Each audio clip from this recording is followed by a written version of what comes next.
Continuem amb aquest programa especial de la Festa Major d'Igualada a Canal Taronja Noia.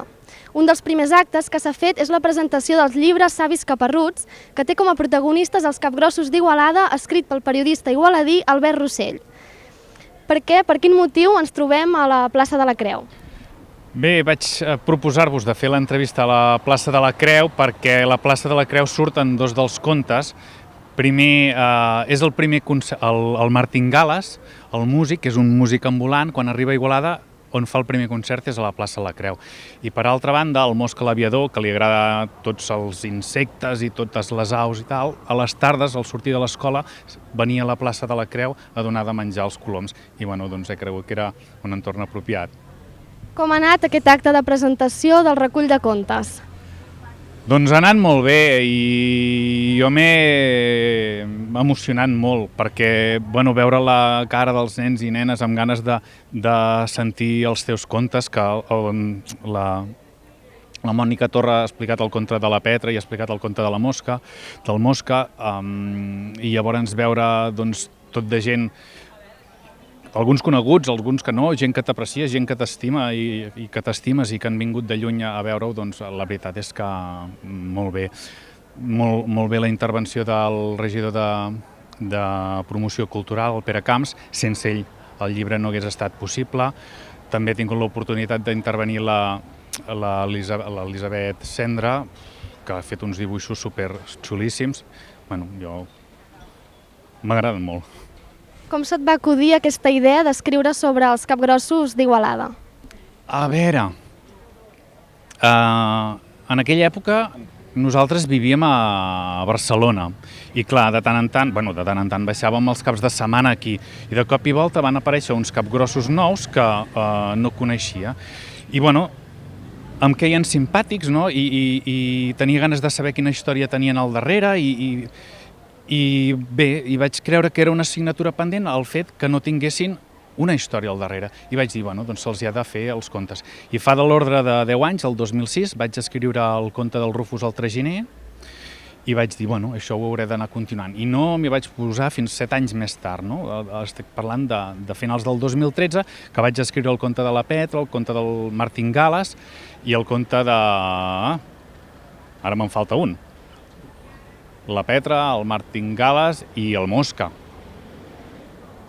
Qui són aquests capgrossos i quins valors es volen transmetre amb aquests personatges? Mira, el Mosca, que me l'havia descuidat abans, és un nen que vol volar, té la passió de volar i farà qualsevol cosa per aconseguir-ho.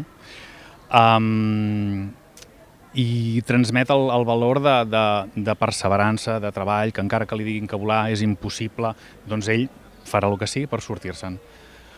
El Rufus és un traginer que va voltant de ciutat en ciutat, traslladant persones, repartint mercaderies, explicant les notícies del poble del costat i té un fill malalt, amb una malaltia molt estranya i farà també el que estigui al seu abast per portar a Igualada l'únic metge capaç de guarir aquesta malaltia. Només n'hi ha un al món. Aleshores, el Martín Gales és un músic ambulant. És un músic ambulant que va fent concerts aquí i allà i es guanya la vida amb els diners que li donen quan fa un concert i arreglant instruments vells i també creant instruments nous a partir de trastos i de materials reciclats i així. I la Petra, en la seva època, que seria a principis del segle XX, n'hi dirien una curandera i avui n'hi diríem una terapeuta, una naturòpata i que va recollint herbes remeieres per fer pomades i per curar la gent. I té la ciutat enfrontada, uns que són partidaris d'aquella feina que fa i els altres que la consideren una bruixa. Què tenen en comú aquests 4 contes? Hi ha algun element que els englobi i els lligui a tots? A veure, cadascun dels contes en algun moment donat dona pas al personatge següent. Per tant, és independent, tant fa l'ordre amb què el llegeixis o tant fa l'ordre amb què comencis. Pots començar pel segon conte perquè enllaçaràs amb el tercer i un enllaça amb l'altre fins a tancar la roda i tornar a començar. I més coses en comú, doncs que són savis. que cadascú entén molt de la seva matèria. Un altre element en comú doncs, que tenen el capgròs, no? Perquè són capgrossos, però sobretot tenen gran al cap, no? Tenen capacitat d'estimar molt, d'estimar allò que fan, de sentir passió per allò que fan i bueno, d'estimar. Quan vas començar a escriure aquest recull de contes? El primer que vaig fer va ser el del Rufus l'any 2006 i el vaig presentar en un concurs literari de narrativa breu per infants, que bueno, clar, no el vaig guanyar, amb la qual cosa no va tenir cap mena de ressò i de repercussió.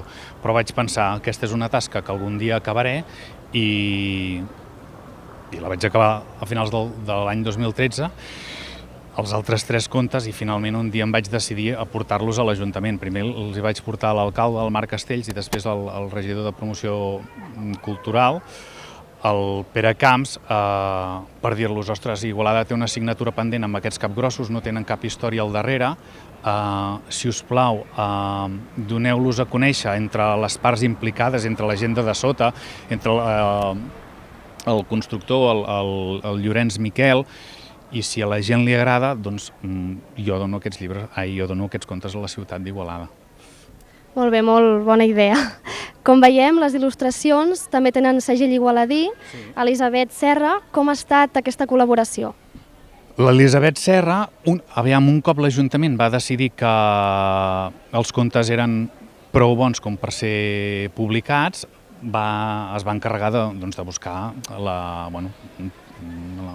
qui ho maquetaria, qui faria les il·lustracions, i amb les il·lustracions de seguida van pensar amb la Elis, no? Amb l'Elisabet Serra. I, ostres, els dibuixos són xulíssims i li donen molt valor al llibre. Per exemple, aquí tenim el Mosca donant de menjar els coloms de la plaça de la Creu. Doncs molt bé, moltes gràcies, autor de Savis Caparruts, Albert Rossell, i esperem que passis també molt bona festa major d'Igualada. Gràcies a vosaltres.